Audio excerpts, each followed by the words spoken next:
Great good morning officers. जैसा कि आप लोगों ने टाइटल में देख लिया है, आज के क्लास में हम लोग रेगुलेटिंग एक्ट ऑफ 1773, ठीक है। जैसे रिसेंटली एक कह सकते हैं ना कि राज्यसभा जो है और लोकसभा मर्ज करके एक संसद टीवी का रूप लिया है, तो इसमें इसके जब संबोधन में प्रधानमंत्री हमारे जो अभी मोदी हैं, उन्होंने एक बहुत ही अच्छा कोटेशन मतलब कह सकते हैं कि अपना वक्तव्य अपने भाषण में कहा था कि भारतीय लोगों के डीएनए में जो है या फिर पूरे के पूरे भारतवर्ष में जो लोकतंत्र है वह उनकी उसके पूरे के पूरे भारतवासियों के इंपल्स में समाया हुआ है, हमारे डीएनए में है। और उन्होंने एक बहुत ही अच्छा फ्रेज और कह सकते हैं कि लाइन कोट किया था कि India is the mother of democracy. सभी को मालूम है कि डेमोक्रेसी या लोकतंत्र की जो विचारधारा है या फिर जो संविधान या कॉन्स्टिट्यूशन और कॉन्स्टिट्यूशनलिज्म है, ये लोग कहते हैं कि एक वेस्टर्न कंसेप्ट है, लेकिन नहीं।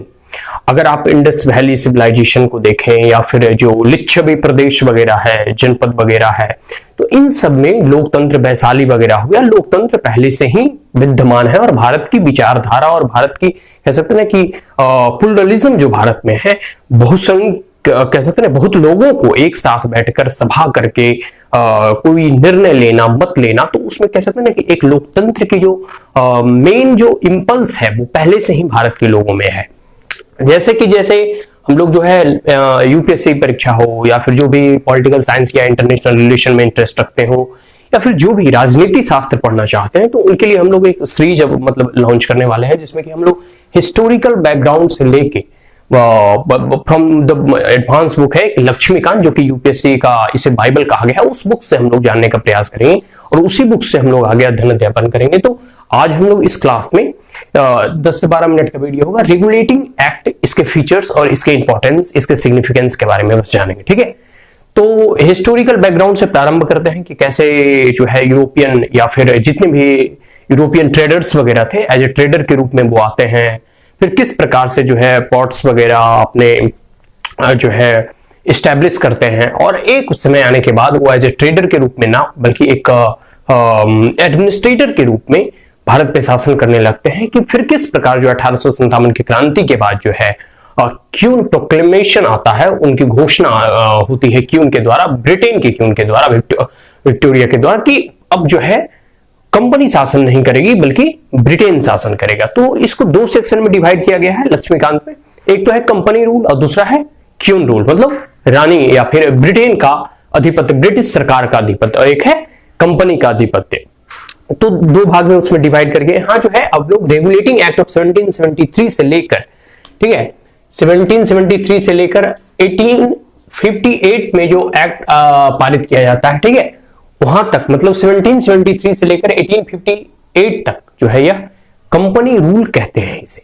तो हम लोग रेगुलेटिंग एक्ट ऑफ 1773 पढ़ेंगे, ठीक है। इसके रेगुलेटिंग एक्ट ऑफ 1773 इसलिए महत्वपूर्ण है कि इसके जो है कॉन्स्टिट्यूशनल सिग्निफिकेंस बहुत है। मैं कह सकता हूं कि ये पहला स्टेप था ब्रिटेन के द्वारा या फिर कंपनी के द्वारा, क्योंकि भारत में मॉडर्न कॉन्स्टिट्यूशनलिज्म या फिर मॉडर्न संविधान की जो रूपरेखा थी, या कह सकते हैं कि जो सीड या जो नींव डाली गई, जो फाउंडेशन तैयार की गई, वो तैयार की गई रेगुलेटिंग एक्ट ऑफ 1773 के माध्यम से।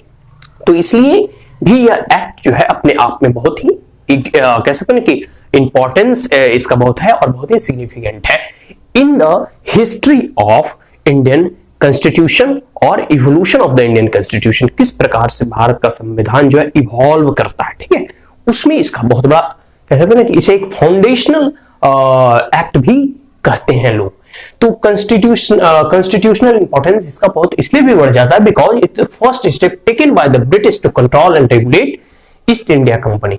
देखिए, ईस्ट इंडिया कंपनी जो है पहले ट्रेडर के रूप में खुद जो है ये मतलब ट्रेड वगैरह करती थी, और जो जितने जैसे बैटल ऑफ बक्सर वगैरह या फिर जो भी इंसिडेंट घटती है, जैसे जैसे वो भारत में पूरे के पूरे कॉलोनी फैलाते गए, अपना आधिपत्य जमाते गए, तो ईस्ट इंडिया कंपनी को रेगुलेट करने के लिए ब्रिटेन के द्वारा या फिर ब्रिटिश सरकार के द्वारा यह उठाया गया पहला कदम था रेगुलेटिंग एक्ट ऑफ 1773। तो इसलिए इसका सिग्निफिकेंस बढ़ जाता है। और रेगुलेटिंग एक्ट के माध्यम से जब यह ईस्ट इंडिया कंपनी को रेगुलेट करना चाह रही थी और इसके माध्यम से यह ईस्ट इंडिया कंपनी को रेगुलेट करने का प्रयास किया गया। तो इसके माध्यम से बहुत सारे ऐसे नियम्स और कानून जो बने, जो कि भारत के सामाजिक, आर्थिक और कह सकते हैं ना कि सांस्कृतिक गतिविधियों पर बहुत ही इसका दूरगामी प्रभाव पड़ा। जैसे कि आगे हम लोग इसके फीचर्स में पढ़ेंगे। तो ये तो पहला इसके सिग्निफिकेंस हो गए और इंपॉर्टेंस हो गए। दूसरा है recognize political and administrative function of the East India company. देखिए, इसी रेगुलेटिंग एक्ट ऑफ 1773 के माध्यम से जो है ब्रिटिश सरकार जो है कंपनी के दोनों फंक्शंस को रिकॉग्नाइज करती है। एक तो फंक्शन है कि पॉलिटिकल फंक्शन है, ठीक है, और दूसरा है एडमिनिस्ट्रेटिव फंक्शन। मतलब कंपनी को कहा जाता है कि आप पॉलिटिकल एडमिनिस्ट्रेटिव फंक्शन जो है, भारत की जो शासन व्यवस्था है उसे भी आप चला सकते हैं, ठीक है, along with the economic functions. देखिए, ट्रेडर तो ईस्ट इंडिया कंपनी एक ट्रेडर थी, तो इकोनॉमिक फंक्शंस तो करेगी, लेकिन साथ साथ पॉलिटिकल मतलब राजनीतिक और प्रशासनिक कार्य भी कंपनी कर सकती है। इस एक्ट के माध्यम से उसे रिकॉग्निशन मिलता है। आगे, foundation of the central administration in India, और इसी एक्ट के माध्यम से भारत में जो है एक केंद्रीयकृत सरकार की स्थापना होती है, ठीक है। अब देखिए, हम इसके कुछ फीचर्स पढ़ते हैं, कुछ प्रमुख जो है इंपॉर्टेंट फीचर्स, इसके क्या क्या इंपॉर्टेंट फीचर्स थे। तो सबसे पहला है गवर्नर ऑफ बंगाल। पहले 3 प्रमुख प्रेसिडेंसीज था। बंगाल मतलब उस वक्त मुंबई हुआ करती थी, ठीक है, और एक बंगाल था और एक मद्रास था। 3 प्रमुख जो है सेंटर कह सकते हैं ना कि ऑफ एडमिनिस्ट्रेशन या सेंटर ऑफ मतलब जहां ब्रिटिश का जो है मुख्यालय हुआ करता था, प्रमुख प्रेसिडेंसी, ठीक है। तो governor of Bengal, governor of Madras और गवर्नर ऑफ बंगाल, मद्रास और मुंबई, ठीक है। तो गवर्नर ऑफ बंगाल का जो नाम था उसे बदलकर है गवर्नर जनरल ऑफ बंगाल बना दिया गया, ठीक है। तो ये मतलब एक कह सकते हैं कि इवोल्यूशन हुआ केंद्रीयकरण का। और गवर्नर जनरल ऑफ बंगाल बनाने के बाद इनके साथ एक एग्जीक्यूटिव काउंसिल, ठीक है, जैसे अभी पार्लियामेंट है तो पार्लियामेंट के संसद मेंबर्स हैं, तो उसी वक्त जो है उस वक्त एक एग्जीक्यूटिव काउंसिल मतलब क्रिएट किया गया, जिसके अंतर्गत जो है 4 मेंबर्स हुआ करते थे, जो कि गवर्नर जनरल ऑफ बंगाल को सपोर्ट करते थे, उनको मतलब वो मदद करते थे उनके कार्य करने में, फंक्शंस को सुचारू रूप से चलाने में, कोई प्लान बनाने में, या फिर किसी गवर्निंग में किस प्रकार से वहां का एडमिनिस्ट्रेशन की देख रेख की जाए। तो गवर्नर जनरल बनाया गया बंगाल, ठीक है। इसके साथ साथ इनके एग्जीक्यूटिव काउंसिल मतलब एक छोटा सा काउंसिल, जैसे अभी कैबिनेट होता है, काउंसिल होता है, या फिर एक कह सकते हैं कि अभी का पार्लियामेंट, उस वक्त का 4 लोगों का ही काउंसिल तैयार किया गया था, मात्र 4 लोगों का, ठीक है। तो lord baron Hastings were the first governor general of Bengal, ठीक है। तो लॉर्ड बैरन हेस्टिंग्स जो है इसके बाद जो है प्रथम बंगाल के गवर्नर जनरल बने। और है दूसरा इंपॉर्टेंट पॉइंट है कि गवर्नर जनरल ऑफ बंगाल जो है वो governor of Bombay and Madras जो है, देखिए मैंने पहले ही बताया 3 प्रमुख प्रेसिडेंसीज था, ठीक है, बंबई का और मद्रास का और बंगाल का, ठीक है। तो अब जो है यहां बंगाल में जो है गवर्नर जनरल आ गए। अब गवर्नर जनरल के अधीनस्थ में जो है मुंबई और फिर ये कह सकते हैं कि मद्रास प्रेसिडेंसीज आ गई। मतलब जो मद्रास प्रेसिडेंसीज के गवर्नर थे और जो मुंबई प्रेसिडेंसीज के गवर्नर थे, वो अब बंगाल प्रेसिडेंसीज के गवर्नर के अधीनस्थ में आ गए, उसके नीचे आ गए। कहने का मतलब यह है कि गवर्नर जनरल ऑफ बंगाल को पूरे के पूरे जितने भी प्रेसिडेंसीज था और जितने भी भारत में अंग्रेजों की शासन व्यवस्था थी उसका प्रमुख बना दिया गया, हेड ऑफ कह सकते हैं कि एक तरह से इंडिया, जो आगे चलकर वाइसराय का रूप लेता है। तो गवर्नर जनरल ऑफ बंगाल जो है के अधीनस्थ में, के अंतर्गत, के अंडर में अब जो है गवर्नर जनरल ऑफ मुंबई, ठीक है, और मद्रास प्रेसिडेंसीज के आ गए, ठीक है। आगे है सुप्रीम कोर्ट एक्ट कैलकाटा।